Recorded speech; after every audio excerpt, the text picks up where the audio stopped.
Chicken tinga is a simple but delicious dish. It's composed of chicken stewed in a simple tomato sauce with chipotle peppers. It can be eaten as a meal all on its own, or it can be used on tacos, burritos, tostadas, or whatever else you might want. Being Cinco de Mayo, I thought today would be a great time to show you this foolproof recipe and celebrate with some flavorful, tender, delicious chicken. Vamonos!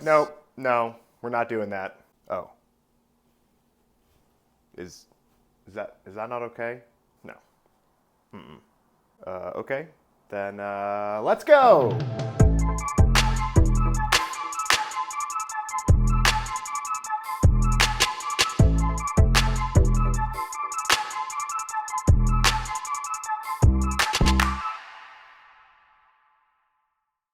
We're going to start off with about 3 pounds of bone-in, skin-on whole chicken legs. This cut is totally optional. You can go with just thighs or just drumsticks, or even chicken breast here. If you are doing white meat though, I do recommend you go with shorter cook times. Dark meat is much more forgiving and has less of a tendency to dry out during long braisers. That chicken is going to get salted liberally before adding stock.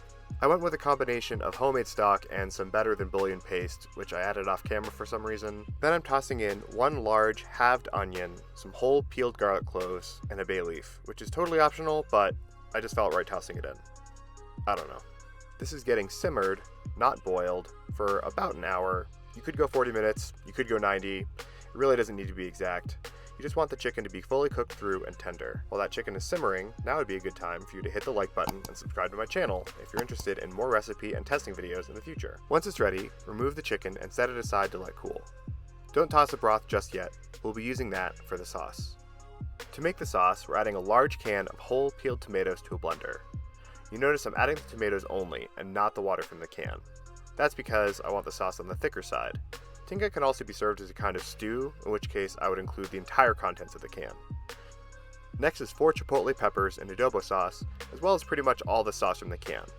I added 4 because that's the spice level I was looking for, but you're welcome to add more if you would like more heat. After that, we're adding the onions and garlic from the broth that we just cooked the chicken in, along with some Mexican oregano, or non-Mexican oregano. Either will work just fine. Finally, I'm adding just a bit of the broth just to boost the chicken flavor. I should also say that I added this broth to some pinto beans when I was making this, and it totally elevated them to another level. Blend up your sauce until totally smooth and set aside. Now, we're almost done with our tinga, but first we have to saute some onions. I'm using the same pot that I used to poach a chicken in, because dishes. Let the onions cook on medium heat, stirring occasionally for about 5 to 10 minutes. During which you can shred your chicken. Don't be shy about using your hands. This is the simplest and fastest method for shredding meat on the bone. Once your chicken is shredded and your onions are softened, go ahead and add your sauce and give it a stir. Then add your shredded chicken. At this point, it's totally up to you how long you want this to stew for.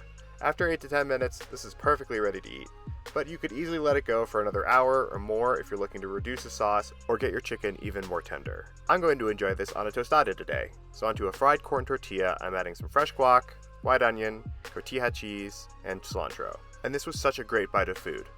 The chipotle peppers came through beautifully, and the chicken was so delicate and delicious. This is definitely a great recipe to celebrate the holiday, but don't let that stop you from making it any time of year.